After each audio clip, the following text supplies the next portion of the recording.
বড়দি, আমার তো কাজ শেষ হয়ে গেছে, আমি ঘরে গিয়ে একটু রেস্ট নিচ্ছি।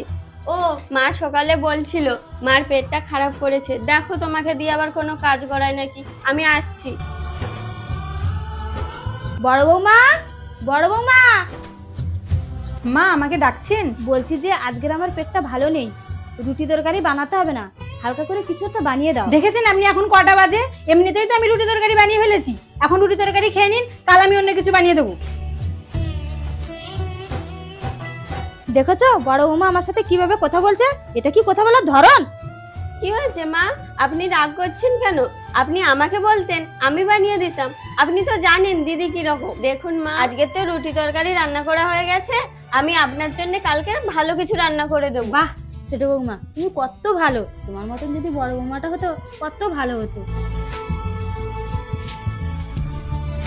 বাহ, আমার মা তো আমাকে দারুণ বুদ্ধি দিয়েছে, এতে সাপও মরলো আর লাঠিও ভাঙলো না।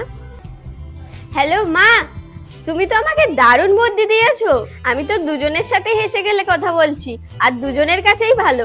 আর এদিকে দুজন দুজনের মধ্যে ঝামেলা বেঁধে গেছে। আর সব থেকে বড় কথা, আজকের আমার শাশুড়ি মা আমার হেভি প্রশংসা করেছে, বুঝতে পারছো তো তুমি?